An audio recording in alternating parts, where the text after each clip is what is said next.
Big Bang Mike here, and these are the dumbest martial arts, in my opinion, part 1. This is a new series, so make sure to like if you want to see more. Also, remember that I'm not calling you dumb. If you like these martial arts, cool. We just like something different. First up on the list, Tai Chi Quan. Tai Chi Quan, or Tai Chi, is better known as that thing you see old people doing in the park for free.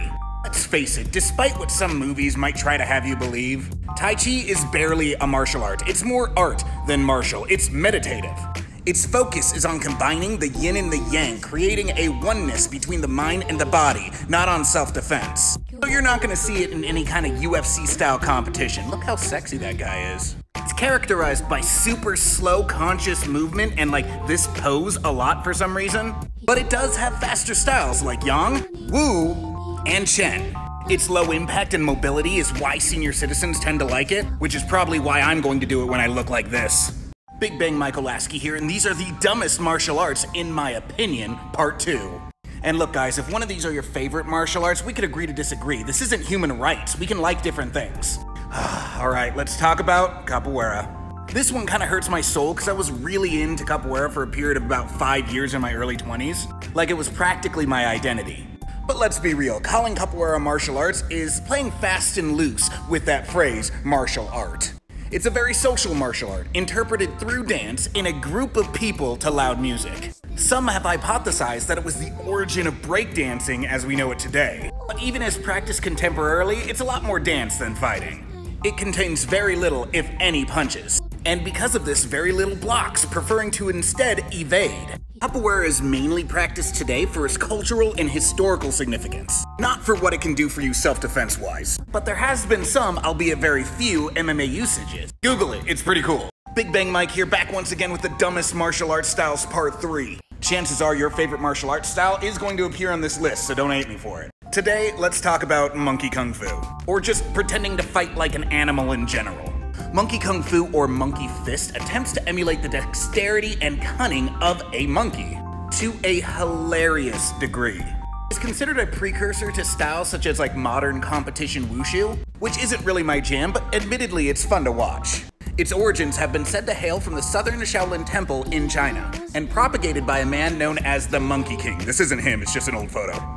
Its unique style was so fun to watch that it got popularized through Shaw Brothers movies, as well as the competition form circuits of the 80s and the 90s. Oh, the memories. I mean, why are we trying to fight like animals anyways? Look how popular this got. That's a legit publication. I never understood this and I never will. Some of their staff work is pretty epic to watch though. It's pretty much just performance theater for karate nuts.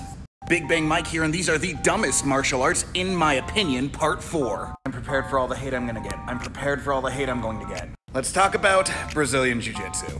Brazilian Jiu Jitsu used to be the gold standard when it came to self-defense since UFC 1. It was a beast of a martial art. However, since then, it's been commercialized and codified as a sport. And when that happens, the rules can lead to major disadvantages. The focus turns from what might be the best for self-defense to exploiting those rules, usurping expectations in order to surprise another trained practitioner. Plus, how are you gonna create an entire martial art that pretends that striking just doesn't exist? And yeah, I know they don't technically pretend it doesn't exist, but in most cases they don't train it or teach it, so effectively it's the same thing.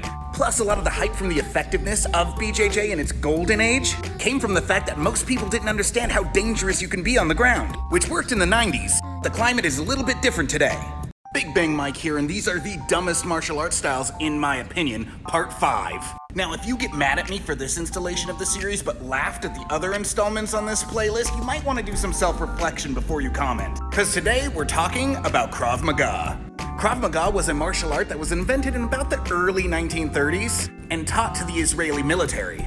It was then made commercially available to the public by its creators in about the 1970s without much fanfare. It then had a bit of a marketing renaissance in the early 2000s where they tried to make it more street. In most cases, they did away with the ranking system that was conceived by its original creator, focusing more so on self-defense tricks like ball kicking and eye gouging, using programs that look suspiciously like some Filipino and Indonesian programs we can talk to. But I digress. Today, Krav Maga tends to be a staple in a lot of McDojo-style martial arts schools looking to get into adult programs. Because you don't need a legit black belt or a good martial arts lineage to teach how to scratch faces.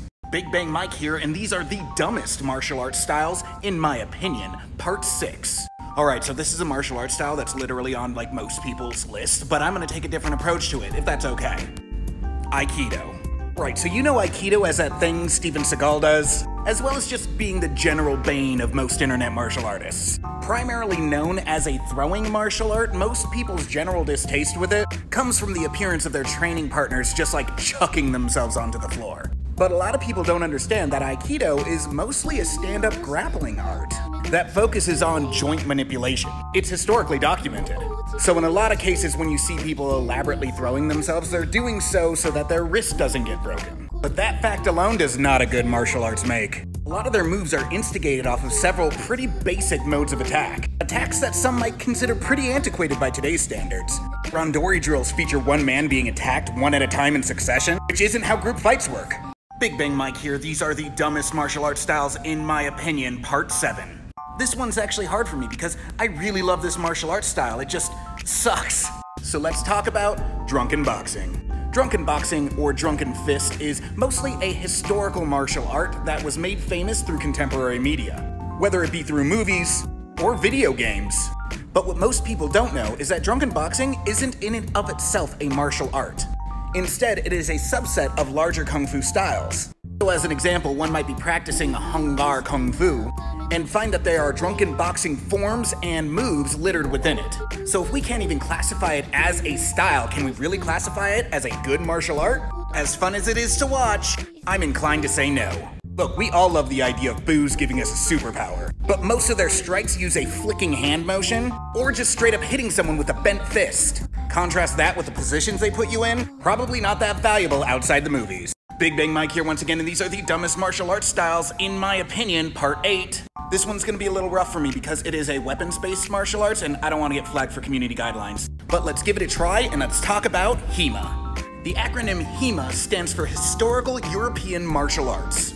And what they do is they go back in the history books and try to recreate the way people fought in like the 1600s, the 1700s, the 1800s. In fact, the whole point is to fight in an antiquated way, for historical purposes.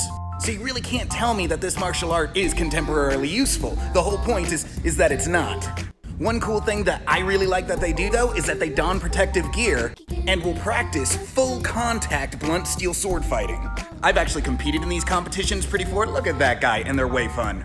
But as fun as they are, you really can't shake the feeling that it's basically glorified LARPing. You remember LARPing, right? From the movie Role Models? It's pretty much like that, but these guys aim to be taken much more seriously. Big Bang Michael Lasky here, and these are the dumbest martial arts, in my opinion, part 9. And before you suggest a future installment in this series, check the playlist, I might have already done it. Today, we're covering Dukes Roo. Dukes Roo is a martial arts style that was probably made most popular by Jean-Claude Van Damme's movie Bloodsport. In the movie, he plays a dude named Frank Dukes.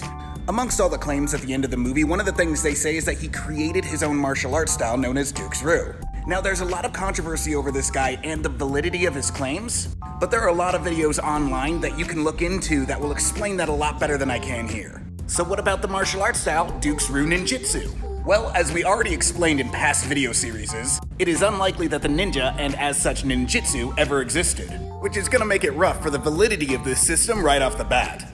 You can actually find a lot of instructional videos by him online. He talks a lot about pressure points and no-touch knockouts. It seems to be martial art about storytelling, not about real martial arts. Big Bang Michael Lasky here, and this is the series finale of the dumbest martial arts, in my opinion, part 10. This is a supersized episode because it's a series finale, and it's gonna make a lot of you mad with me. Let's talk about JKD. What, you thought I was gonna deuce on all of your favorite martial arts and then not talk about mine? I'm nothing if not fair. Let's get it. First of all, if you've been living in a fictional world that doesn't have martial arts, JKD or Jeet Kune Do is the personal brand and philosophy of martial art created by Bruce Lee. And there are two different approaches to this martial arts. One is a philosophical approach, using no way as way and using no limitations as your limitation. The whole utilizing all ways but be bound by none philosophy that practically gave birth to the concept of mixed martial arts in general. The second faction is what we might consider JKD purists. These are people who study Bruce Lee's diaries and lists of moves and then practice that as if it were its own martial art.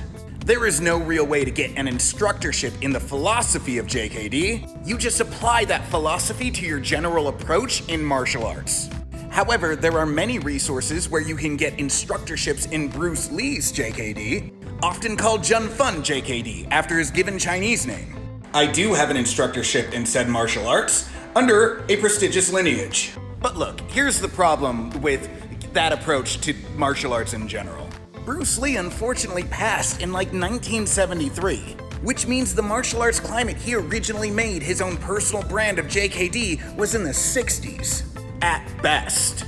Since then, we've seen an explosion in the submission wrestling game, as well as the Dutch approach to kickboxing, and how Olympic-style wrestling adapted to all of that. And this is just to name a few.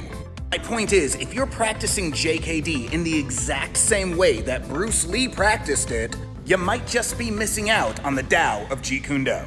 But hey, that's just my opinion, hence the caveats in the title. I'm out.